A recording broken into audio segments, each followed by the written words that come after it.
अख्तरुल ईमान का नारा सुना था आपने, 4 तोड़े हो 24 लाएंगे। क्योंकि ऑल इंडिया मजलिस इत्तेहादुल मुस्लिमीन के 4 विधायक एमआईएम से इस्तीफा दे करके, एमआईएम से टूट करके आरजेडी में शामिल कर लिए थे। किसने? तेजस्वी भैया ने। अब 2025 से चुनावी मौसम बिहार के अंदर अपनी दस्तक दे चुका है। तमाम पार्टियां जो है वो खूब मेहनत कर रही हैं कि इस वक्त जो है वो उनकी सरकार बने, वो विधायक बने, वो मंत्री बने। इसको लेकर के एक बहुत बड़ी खबर चल रही है, खास करके ऑल इंडिया मजलिस इत्तेहादुल मुस्लिमीन को लेकर कि ऑल इंडिया मजलिस इत्तेहादुल मुस्लिमीन पिछली बार 2020 में 20 सीटों पर चुनाव लड़ती है, इस बार कितने सीटों पर चुनाव लड़ेगी। सोशल मीडिया में कई अटकलें लगाई जा रही, कहीं कहा जा रहा है कि 40 सीटों पर लड़ेंगे, कहीं कहा जा रहा है 50 सीटों पर लड़ेंगे, और कहीं कहा जा रहा है कि 70 सीटों पर लड़ेंगे। हकीकत क्या है ये मैं आपको बताता हूं, लेकिन फिर भी मैं आपको बता दूं कि बिहार एक ऐसा राज्य था, तेलंगाना यानी हैदराबाद के बाद ऑल इंडिया मजलिस इत्तेहादुल मुस्लिमीन के लिए सबसे ज्यादा अगर कोई कामयाबी कहीं से मिली है तो वो है बिहार, जहां पर 20 सीटों पर 2020 में चुनाव लड़ते हैं और 5 सीटें जीत करके आ जाते हैं। एक बड़ा कमाल, एक बड़ी जीत थी। अब 2025 है तो कितनी सीटों पर ऑल इंडिया मजलिस इत्तेहादुल मुस्लिमीन चुनाव लड़ेगी?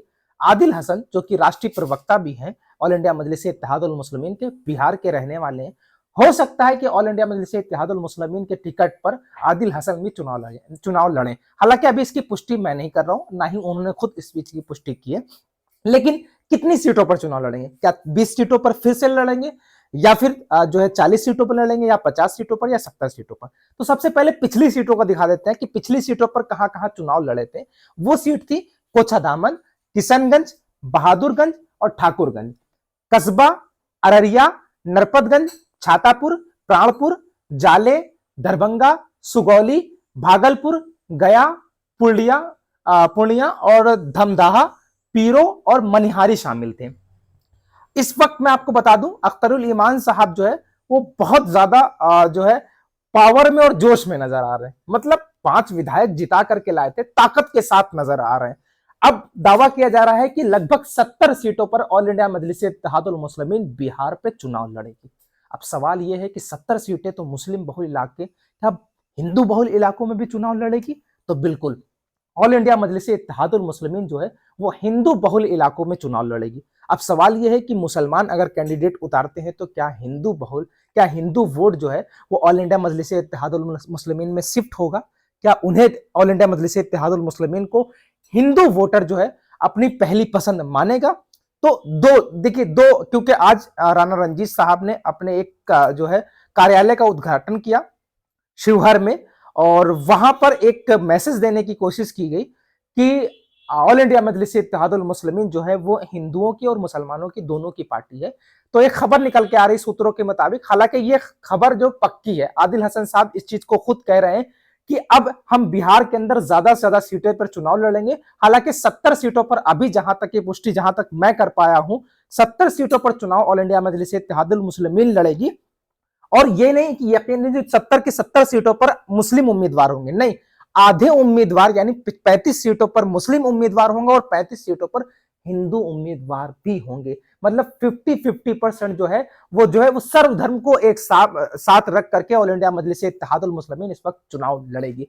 पिछली बार बहुत बड़ी कामयाबी मिली थी, बहुत ज्यादा कामयाबी यकीनन जो है, और उससे जो है बहुत खुश नजर आ रहे थे असदुद्दीन ओवैसी, अख्तरुल ईमान और आदिल हसन।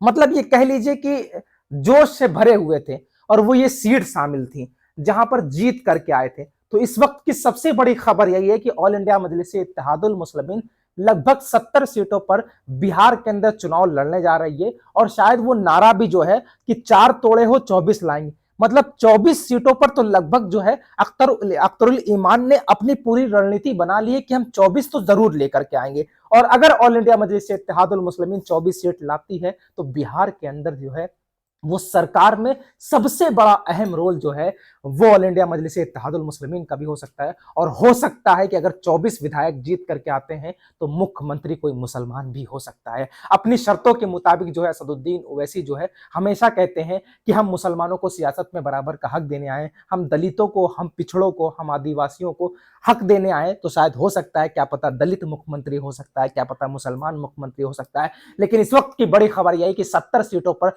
ऑल इंडिया मजलिस इत्तेहादुल मुस्लिमीन चुनाव लड़ेगी। हालांकि अभी ये क्लियर नहीं है कि 70 पे ही लड़ेगी, क्या पता ज्यादा भी हो सकता है, क्या पता कम भी हो सकता है, लेकिन इस वक्त की खबर यही है, राष्ट्रीय प्रवक्ता आदिल हसन साहब के मुताबिक कहा जाए कि 70 सीटों पर जो है वो ऑल इंडिया मजलिस इत्तेहादुल मुस्लिमीन चुनाव लड़ेगी। और जब से ये ऐलान हुआ है तमाम राजनीतिक पार्टियों की टेंशन बढ़ चुकी है, तमाम राजनीतिक पार्टियों का जो है वो हाव भाव बदल चुका है, क्योंकि असदुद्दीन ओवैसी पिछली बार जो है वो तूफान लेकर के आए थे और इस बार जो है वो आंधियों का काम करेंगे। खैर, मेरे इस यूट्यूब चैनल को सब्सक्राइब कीजिएगा और वीडियो शेयर कीजिएगा।